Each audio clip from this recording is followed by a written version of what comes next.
Bom dia, pessoal. Estão me ouvindo bem? Tranquilo? Para mim é uma honra, um prazer estar aqui com vocês, num evento tão importante, tão significativo. Espero trazer alguns problemas que nós temos enfrentado, né? A Polícia Civil, a Polícia Federal, no âmbito dos crimes cibernéticos no país, que nos assusta, né, a cada dia, não só as instituições, porém toda a comunidade. Não só a comunidade nacional, mas a comunidade internacional também. Meu nome é Carlos Alberto Azevedo Gomes, sou bacharel em Direito, especialista em Segurança Pública pelo Ministério da Justiça. Já fiz parte da Força Nacional de Segurança Pública. Atuo na área de fronteira já há muitos anos, pelo PEFRON, Policiamento Especializado em Fronteiras. Para que vocês saibam, também instruo os nossos policiais civis já há 8 anos. Todos os policiais civis que entram na instituição passam não só pela minha mão, mas por outros policiais em operações policiais e tiro prático. E também faço parte do corpo docente da Senasp, com técnicas de entrevista e interrogatório, já há 8 anos também. Quando fui contactado para falar sobre o cybercrime no Brasil, já tinha participado, há um mês atrás, do encontro de gestores da segurança pública em Assunção, onde debatemos principalmente o cybercrime na América Latina, né? E houve uma grande preocupação desses gestores, principalmente com a pornografia infantil, diferentemente da pedofilia ou da cyberpedofilia que vocês compreendem, né, no ambiente criminal, muito diferente. Mais adiante eu vou explicar essa grande diferença, essa interpretação equivocada, inclusive da mídia, né? Se fala muito em doença, mas para nós policiais não se trata apenas de uma doença, se trata apenas de um desvio criminal muito importante. A preocupação principal hoje de toda a América Latina são com as legislações, né? Nós temos já em avançado estudo recentes legislações aprovadas que vieram de uma forma muito positiva para combater esse tipo de crime, mas ainda precisamos avançar em crimes específicos, crimes cibernéticos específicos, né? Eu falarei um pouco de cada um desses crimes para vocês. Crime cibernético, crime informático, e-crime, cybercrime em inglês, crime eletrônico ou crime digital. São sinônimos, né, que a gente pode comparar com o restante do mundo. Prejuízos contabilizados no mundo. No levantamento recente da McAfee Brasil, Segurança de Dados no mundo, as perdas totais são estimadas em 608 bilhões de dólares anuais, ou seja, 1.978 reais. Em 2014, 45 bilhões. Olha a diferença, né, de 4 anos, né? Esses dados foram de 2017. Somente no Brasil, de acordo com a Norton Cyber Security, em 2017 o Brasil passou a ser o segundo país com o maior número de casos de crimes cibernéticos, afetando cerca de 62 milhões de pessoas e causando um prejuízo de 22 bilhões de dólares. Hoje nós somos o segundo país mais atacado pelos cybercriminosos. Ficamos atrás somente da China, né? Então é realmente muito preocupante. Os prejuízos causados no Brasil, em 2016, 57% das operações ocorreram nos meios móvel e internet banking, segundo dados da Federação Brasileira dos Bancos, a FEBRABAN. A origem dos ataques é muito importante que nós saibamos, né? Vocês que estão colaborando, inclusive com as polícias brasileiras, é importante que vocês saibam que os 3 principais países que proporcionam esses ataques em massa é Rússia, Coreia do Norte e Irã. O alvo mais comum do trio são as instituições financeiras. Por outro lado, a China é o mais ativo na área de espionagem. Também temos que levar em conta esse tipo de crime. Aqui temos as principais ferramentas utilizadas pelos cybercriminosos, né? Especificamente com os ataques relacionados ao Brasil. O phishing, ataques que vêm geralmente disfarçados na forma de e-mails. Quem recebe é induzido a abrir um anexo ou clicar em um link que o leva a um endereço eletrônico fraudulento, lá orientado a confirmar informações pessoais que depois são usadas pelos criminosos. Ransomware. Criminosos acessam informações armazenadas de uma empresa ou instituição governamental, as criptografam e em seguida exigem resgate para liberá-las. Isso está acontecendo muito no país. Malware, software malicioso que é instalado em um computador ou dispositivo móvel para extrair informações pessoais ou senhas, dificultar a utilização do aparelho ou até mesmo bloqueá-lo. Bootness, infecção de uma rede de computadores por softwares maliciosos e que podem ser controlados remotamente pelos criminosos. Podem realizar vários tipos de ações, como espalhar novos vírus, roubar informações ou promover ataques de DDoS. E negação de serviços, DDoS também, utilizado é um ataque que sobrecarrega o sistema, tornando indisponíveis portais, sistemas de correio eletrônico, entre outros, para os usuários. Essas são algumas ferramentas utilizadas por eles. Existe uma previsão dos prejuízos para 2021, que isso assustou toda a comunidade latino-americana. O cybercrime cresce exponencialmente no mundo. Um estudo apresentado no Fórum Econômico Mundial de Davos estima que ele causará prejuízo de 6 trilhões de dólares em 2021 em todo o mundo. Muito além do que previsto, né, pelos especialistas. E aqui nós trazemos os principais crimes virtuais hoje perpetrados, não só no Brasil, mas em toda a América Latina. Pornografia infantil, diferente do que todos pensam, né, do cyberpedófilo.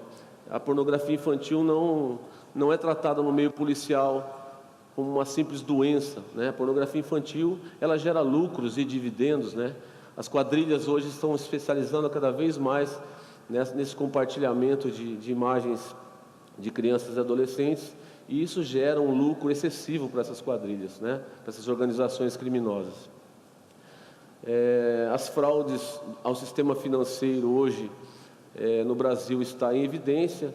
Recentemente, no estado do Paraná, prendemos com colaboração de outras polícias dos estados de Santa Catarina, Rio Grande do Sul, Rio de Janeiro, numerosa quantia em dinheiro, carros de luxo.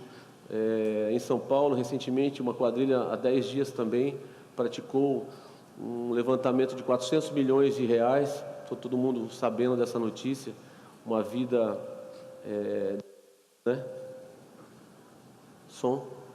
Uma vida de luxo praticada. Acho que vou ter que trocar o microfone. Vamos falar um pouco mais sobre os fraudes do sistema financeiro e quero trazer um tema que talvez muitas pessoas não conhecem, mas são os crimes das infraestruturas críticas.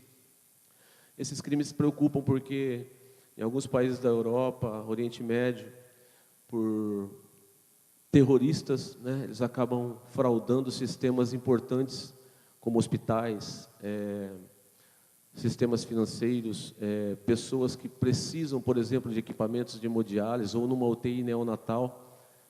Esses criminosos, eles acabam atacando esses sistemas, né, e de certa forma pedindo resgate, extorquindo, né, os governos uma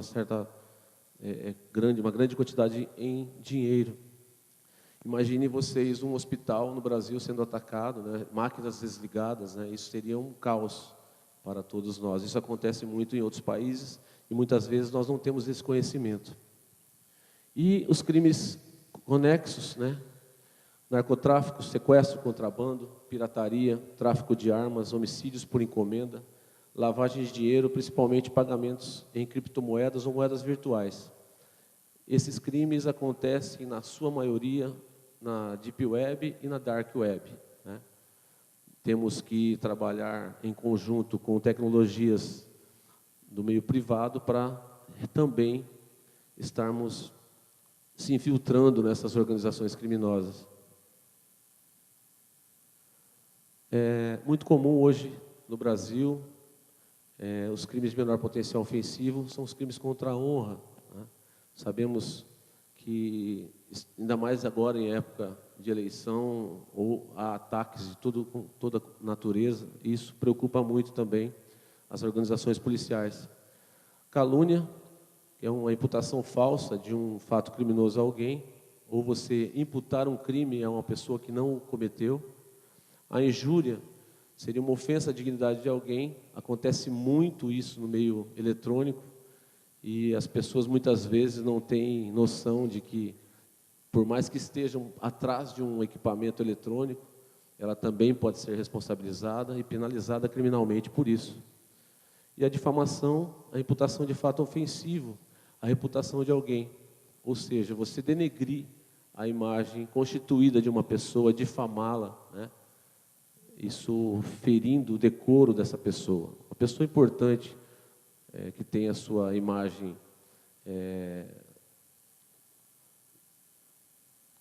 profanada, uma pessoa que não consegue nunca mais se recuperar. E muitos desses crimes contra a honra acabam em suicídio. E as pessoas muitas vezes não levam em conta isso. Isso só acontece porque nós registramos muitos casos de suicídio com relação aos crimes contra a honra. Então, muito cuidado, muito atento com relação a isso. E nos ajude, denuncie mesmo sempre. E orientem sempre as pessoas a fazerem o BO nas delegacias.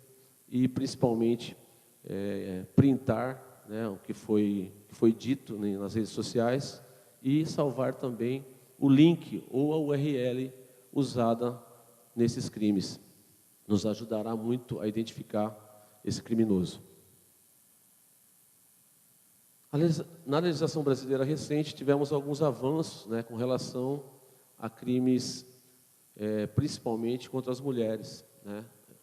Eu acredito que ainda temos que avançar mais, mas na regulamentação da Lei 12.737 de 2012, conhecida como Lei da Carolina Dickmann, ela mandou arrumar um equipamento eletrônico, e esse operador acabou copiando essas imagens e salvando, né, 36 fotos aproximadamente, fotos íntimas, diálogos íntimos. Isso causou um estrago muito grande na vida da Carolina. Na época não existia um crime previsto, né, para esse tipo de conduta, ficava somente na interpretação jurídica do magistrado, e geralmente ocasionava ações civis de indenização, e não uma condenação criminal. Então, com a nova lei, apesar de termos que avançar na penalidade, né, ainda são crimes de menor potencial ofensivo, com penas de até 1 ano, podendo ser convertidas em prestação de serviço à comunidade, pagamento de cestas básicas, né? E, para mim, ainda deveria ser um pouco mais rígida a penalidade, né, para esse tipo de situação. O Marco Civil da Internet, 12.965 de 2014, também trouxe um avanço considerável, porque antes dessa lei, as operadoras, provedoras de internet, utilizavam esses dados de uma forma individual, né, trazendo para o consumidor um grande prejuízo. Para qualquer tipo de acesso, você teria que pagar muito mais por aquele serviço. Então, além de trazer também uma individualidade, uma privacidade melhor para o usuário da internet do Brasil. Uma lei recente agora, de 2018, que chama a atenção, a Lei 13.642, que é o combate à misoginia, né? Misoginia, para quem não sabe, é toda violência contra a mulher, violência verbal, né? Violência física, com algum tipo de peculiaridade. E também é um avanço em proteção às mulheres, juntamente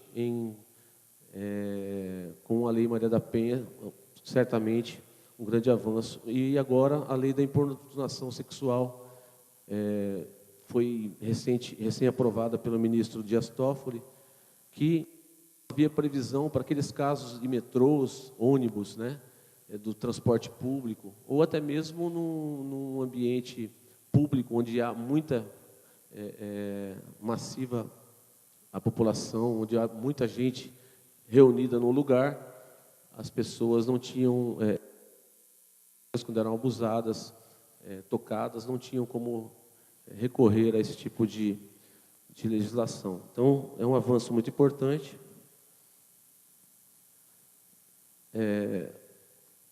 Para crimes mais graves, como a pornografia infantil, narcotráfico e tráfico de armas, por exemplo, se utiliza hoje, no mundo jurídico, a Lei 12.850, de 2013, que trata sobre as organizações criminosas, né, sendo autorizado a infiltração virtual de agentes. A Lei 13.341 alterou 2 artigos importantes do ECA, permitindo também essa infiltração de agentes virtuais, tanto na rede aberta como nas redes fechadas, Deep Web, Dark Web. Um avanço importante também com relação aos crimes cibernéticos. A 11.343 já tinha essa possibilidade de infiltração, desde que autorizada judicialmente, a Lei de Drogas, e uma lei recente também acabou por filtrar todas essas legislações numa só legislação, 13.341 de 2017, Lei de Infiltração de Agentes. São leis que o Brasil certamente tem avançado no combate a esses crimes cibernéticos. Trazendo uma diferença das polícias judiciárias, trago hoje para vocês que a Polícia Judiciária Federal possui competência interestadual e internacional para a apuração dos crimes cibernéticos, principalmente quando há necessidade de colaboração internacional. Ou seja, a Polícia Civil pode identificar hoje um cybercriminoso no estado do Paraná ou qualquer estado da Federação, Distrito Federal. Se esse criminoso, se a origem desse crime aconteceu em outro estado, né, em outro país, essa competência deve ser passada em conjunto com o trabalho da Polícia Civil para a Polícia Federal. Aqui está o símbolo da nossa Polícia Paranaense, né? Ao fundo, as Cataratas do Iguaçu, com homenagem à nossa linda cidade. Nós fomos a primeira polícia do Brasil a instituir uma delegacia especializada no combate a esse tipo de crime, né? O No Cyber fica em Curitiba, porém, todas as subdivisões possuem um link direto, um trabalho direto de apuração desses crimes com Curitiba. Então, qualquer crime que ocorra no estado todo, nós trabalhamos em conjunto com o No Cyber e existem ferramentas muito bacanas para o trabalho policial, mas ainda precisamos avançar. Alguns trabalhos desenvolvidos pelo No Cyber, as ordens judiciais, alguns mandados de prisão foram cumpridos aqui no Paraná, Rio de Janeiro, São Paulo e Santa Catarina. Foram 7 presos no total, 2 estão foragidos no leste europeu. E essa organização criminosa deixou um desfalque de 8 milhões de reais entre móveis e imóveis no Brasil, especificamente aqui no Paraná, em Santa Catarina, no litoral catarinense. Vários veículos foram recuperados e as investigações ainda permanecem em andamento, até porque temos que prender 2 indivíduos que estão foragidos. Trago para vocês também esse trabalho da Operação Ostentação. Acredito que a maioria de vocês tenham visto pelas redes sociais e noticiários. Uma parceria do DEIC com o GAECO de São Paulo. Prenderam alguns criminosos, né? Prenderam vários carros de luxo, como vocês podem ver nas fotos. E essa fraude foi uma das fraudes mais importantes nos últimos 10 anos, né? Com 400 milhões de reais desviados de contas bancárias, né? Esse rapaz, Pablo, ele vivia uma vida de príncipe, para vocês terem uma ideia, né?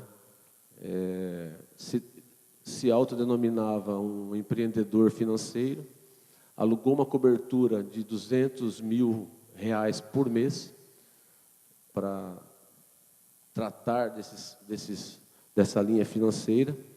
Para vocês terem uma ideia, ele morava num condomínio de luxo,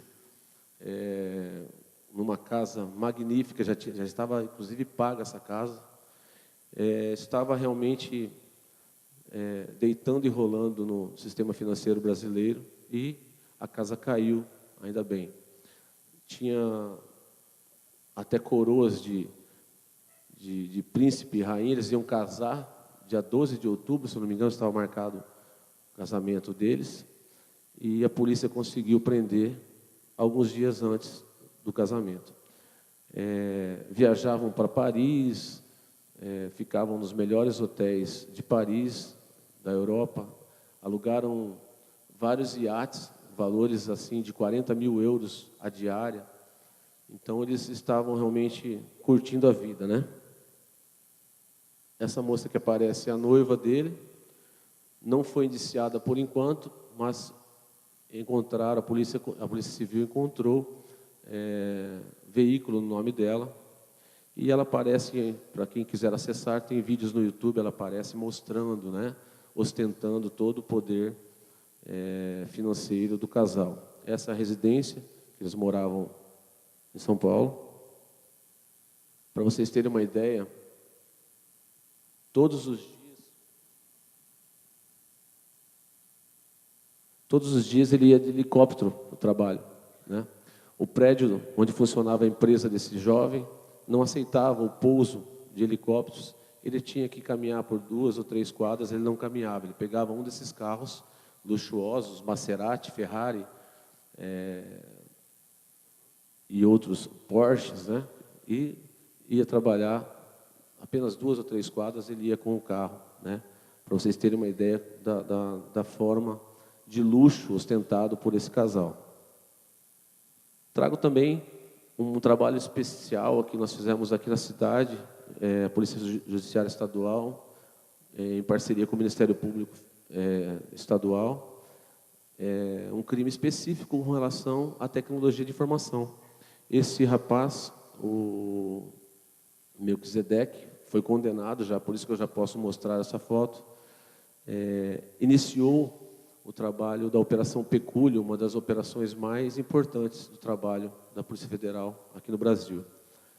Ele desviava recursos através do ITBI, o Imposto Territorial de Imóveis na cidade, alterando esses valores, né? E desviou. Essa investigação começou com um desvio de aproximadamente 100 mil reais na época, e verificou-se depois, no inquérito policial, em conjunto com a Polícia Federal, que esses valores chegariam a 30 milhões de reais. Ele, segundo o trabalho de investigação, tanto do GAECO quanto da Polícia Federal, ele era o cabeça da organização criminosa aqui em Foz do Iguaçu. Também, através dessa gestão do crime, prefeito de Foz, foram presos 13 vereadores, né, acusados de receberem propina do mesmo esquema financeiro. Então, infelizmente, para a cidade foi realmente um choque, para a cidade realmente foi uma prestação de conta negativa no mundo do crime, mas acredito que o Brasil está passando por uma limpa com relação à corrupção, isso é muito importante.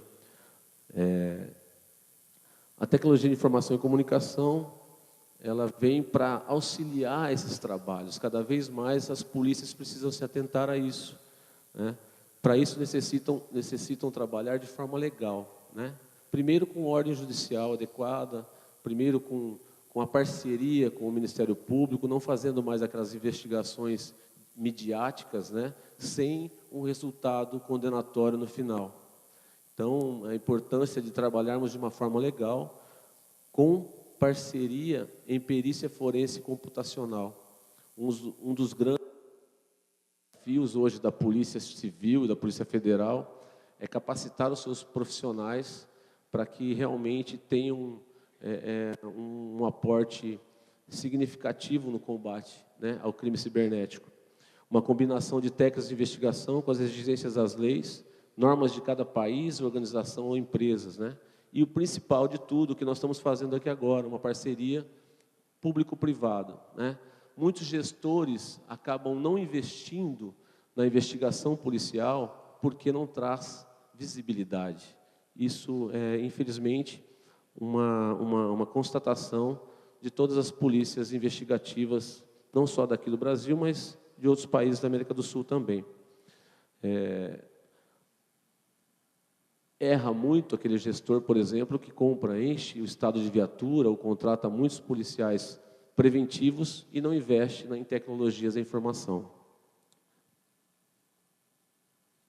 Exemplo de trabalhos recentes, né, da tecnologia de informação, em Santa Catarina, os policiais já estão usando nas viaturas tablets, smartphones, né, podem consultar as câmeras de toda a cidade, placas de veículos, mapear as ações das cidades, já fazem o boletim de ocorrência na própria viatura. Isso é uma inovação, é muito importante. Poderemos trazer essas ideias para o Paraná e para outros estados do Brasil. E também já consegue, através desse equipamento, capturar áudio e vídeo, né, de todas as suas ações, que podem ser utilizadas como provas depois dentro do inquérito policial para apuração de todos os crimes. Em Canoas, Rio Grande do Sul, também existe uma tecnologia já utilizada pelo aplicativo WhatsApp, e isso também demonstra uma preocupação da sociedade lá. Para vocês terem uma ideia, são mais de 7.000 pessoas cadastradas em todos os bairros da cidade, que funcionam como um olho da polícia, funcionam como um observador da polícia e denuncia, né? Para fazer parte desses aplicativos, devem realmente se cadastrar, porque as denúncias não podem ser falsas.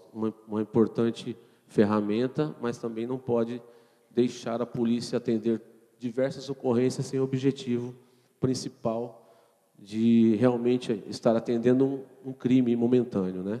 Importante essa ferramenta, poderemos também aproveitar em toda a segurança pública do país.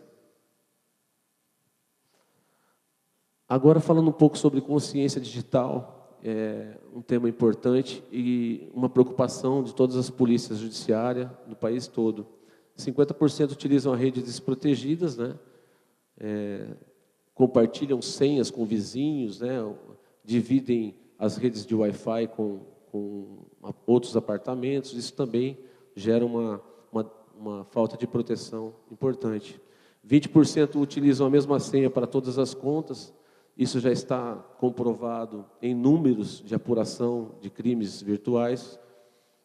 É importante que as pessoas saibam utilizar uma senha para cada tipo de conta, seja conta de e-mail, seja conta de banco.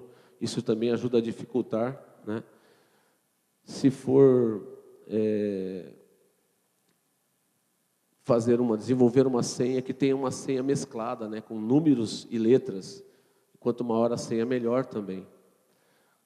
E muitos brasileiros acabam caindo no conto do vigário, né? O conto do vigário é aquelas notícias falsas, como mercadorias com descontos absurdos, compre hoje sua televisão, 25% do valor, a pessoa vai lá e clica em cima dos links. Ou uma história triste, muitas vítimas já foram atendidas no cyber com relação a notícias tristes de uma criança passando por uma situação de quase morte lá do outro lado do mundo, né? Clique aqui para ajudar com R$10, a pessoa vai lá e clica. Então, ou pior ainda, você foi traído, clique aqui para ver as fotos, a pessoa vai lá e clica, sem cuidado algum.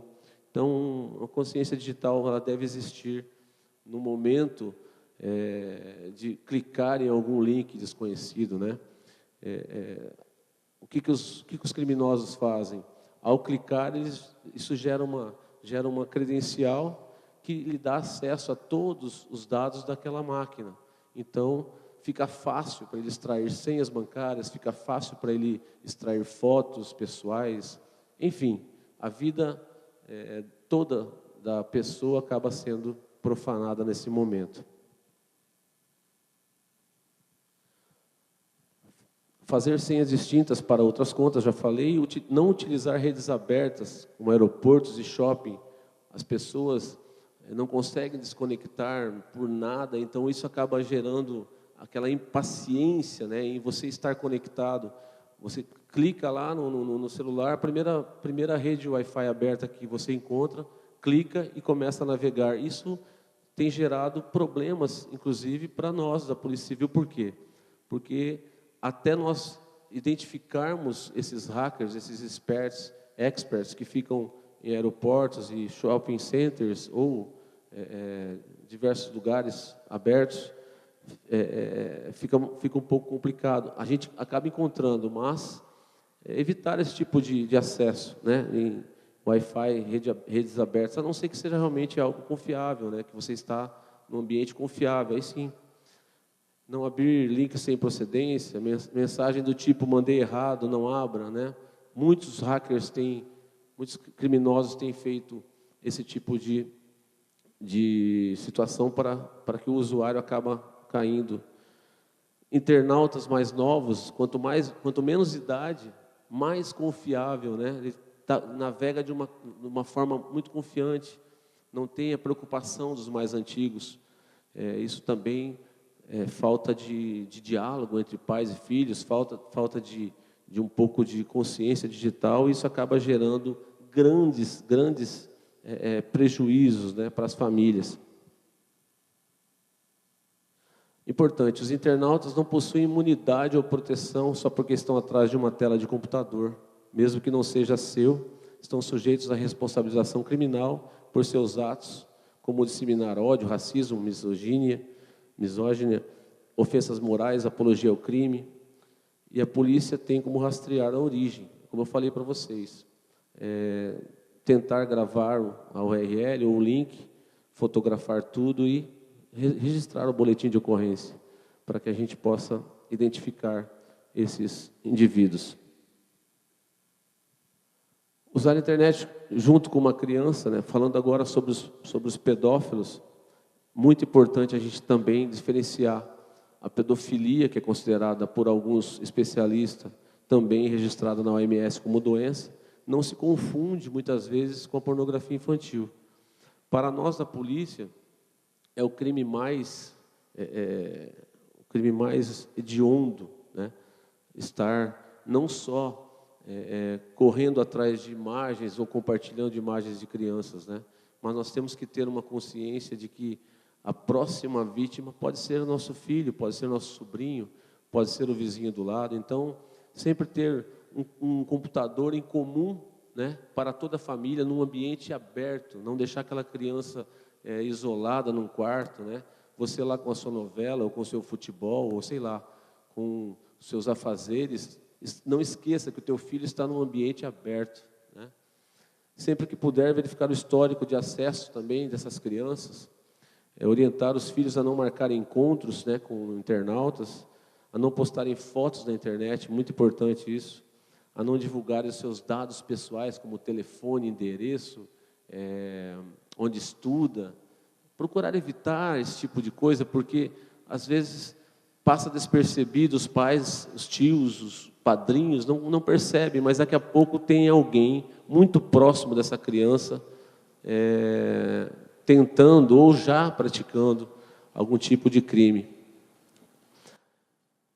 Não deixarem, orientar para que não respondam mensagens insinuantes ou agressivas, né, para ninguém na internet, mostrar realmente os perigos da pedofilia, conhecer os amigos que a criança faz no mundo virtual, explicar as verdades e mitos, né, da internet, também é importante.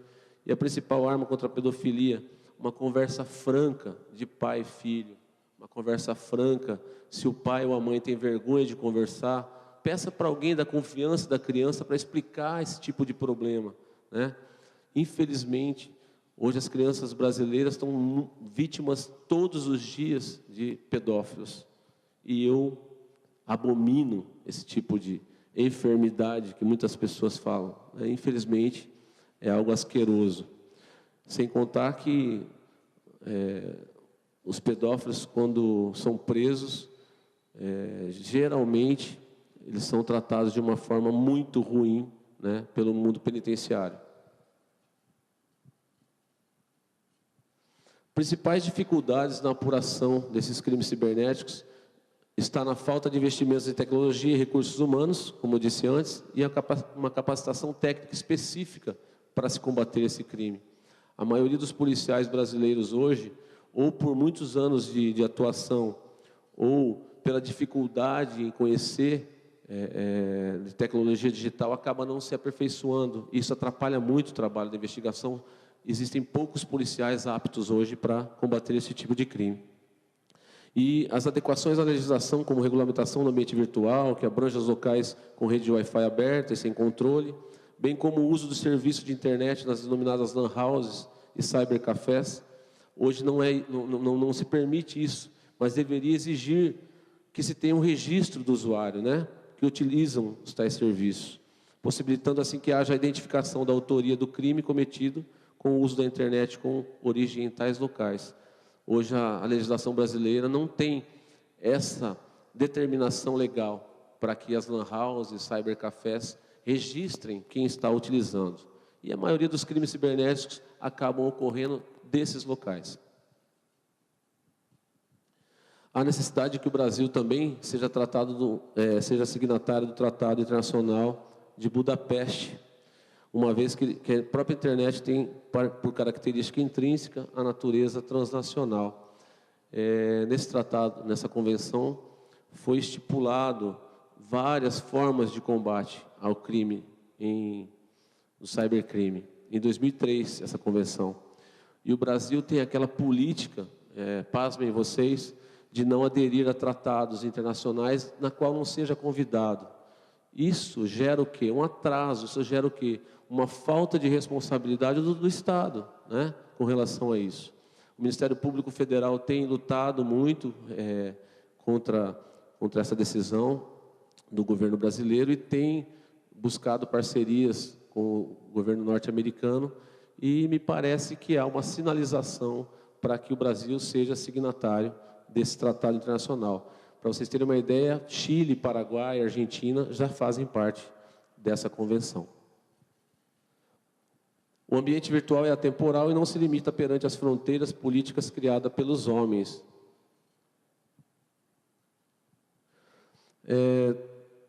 As características também podem ser semelhantes entre crimes físicos e virtuais, porém, investigação e percussão criminal necessitam de mecanismos distintos de apuração, pois os meios de prova são mais complexos. Para vocês terem uma ideia, não é tão simples assim tratar os crimes normais, físicos, com os crimes virtuais. Por quê? Porque o prazo é muito curto e esses dados podem desaparecer. Infelizmente, essa é a realidade, nós precisamos tentar mudar também alguns aspectos da lei. A internet é como uma porta de sua casa para o mundo. Não dá para permitir que qualquer um entre e faça morada. Agradeço a atenção de vocês. Estou aberto a perguntas, dúvidas, e espero que tenhamos chegado num denominador comum, que não faz parte só da prevenção, mas também da consciência digital de toda a população. Estou à disposição.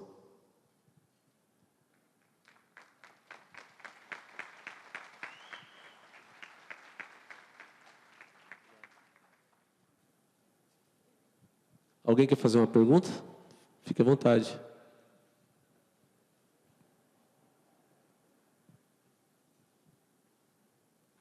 Pois não? A pergunta dela é importante. Para uma pessoa que quer entrar na área da perícia forense, por onde ela deve começar? Muito boa a sua pergunta. Primeiro lugar é você concluir seus estudos no nível superior, participar de um concurso, nível estadual ou nível federal. São vagas bastante concorridas, porque o salário geralmente é um salário muito bom. E já vai se especializando nessa área forense, né, pesquisando papiloscopias, pesquisando formas de buscar um DNA, formas de você buscar provas, inclusive virtuais, dentro do sistema de perícia forense. Espero que você... Teu nome? Espero, Sheila, que você venha logo somar com a gente, desenvolver um trabalho de investigação muito importante, tá bom? Obrigado. Mais alguém, por favor? Ótima palestra, obrigado. Não existem hoje editais específicos para cargos, então, de investigação forense digital, de área de TI dentro das polícias? Como é que funciona isso? Boa pergunta também. O que acontece é aquele famoso quebra-galho, né? Existem muitas vagas para peritos, existem muitas vagas também para investigadores, escrivães, delegados. Porém, hoje o Estado prefere investir em ostensividade e não em tecnologias de investigação e recursos humanos. Para você ter uma ideia, o último concurso para perito no estado do Paraná abriram 7 vagas, né? Isso já tem, acho que 8 anos, se não me engano. Então, hoje o que acontece? As polícias estão engessadas, trabalhando com muitos estagiários, né? Os fóruns também, a justiça, de uma certa forma, trabalha com muitos estagiários, o que prejudica a contratação do servidor público, né? Infelizmente, nós precisamos de profissionais técnicos capacitados, e isso seria um avanço. A ABIN já é um outro órgão, natureza federal, é um outro concurso, né? Mas também se contrata muito pouco. E quando abre vaga, abre geralmente vagas para cadastro de reserva, isso prejudica também o trabalho de todas as polícias. E também, uma outra situação, não há uma parceria ideal entre polícia e ABIN, tá? Infelizmente. Também atrapalha muito o nosso trabalho de investigação.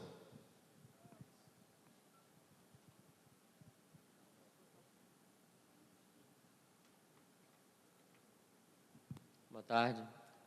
Bom dia, né? Eu tenho uma dúvida. Se, por exemplo, um atacante, né, estiver usando alguma coisa atrás de uma VPN, alguma coisa, ou então algum servidor de fora do país, como é que vocês fazem para, se existe alguma forma de ter contribuição entre os países para poder compartilhar isso? Não sei, porque, por exemplo, Nova Zelândia, tem alguns países que são bem fechados em relação a isso, né? São mais defendem mais essa questão de privacidade. Então, existe alguma forma, né? O Brasil já conseguiu com sucesso alguma operação de precisar dos dados de um servidor que está nos Estados Unidos ou na China, sei lá? Obrigado. É aquilo que nós acabamos de falar. Existe uma convenção mundial, né, realizada em Budapeste. 57 países aderiram naquela oportunidade. Muitos outros países acabaram entrando, acabaram sendo signatários. E o Brasil ainda está, digamos, com colaboração somente dos Estados Unidos e alguns países da Europa, né? Então, nós precisamos avançar nesse quesito, porque quando falta essa parceria, né, digamos, entre governos, tudo é prejudicial. Como você mesmo disse, a China é muito fechada, assim como alguns países islâmicos também são muito fechados, e, queira ou não, as vítimas sempre acabam sendo quem não é participante de uma convenção tão importante como essa, né? Quem não é signatário de um tratado tão importante como esse. Mas, na maioria dos casos, existe sim uma colaboração, e geralmente o Itamaraty ele é convidado a participar de todas as negociações entre países. Ok? Mais alguém, por favor?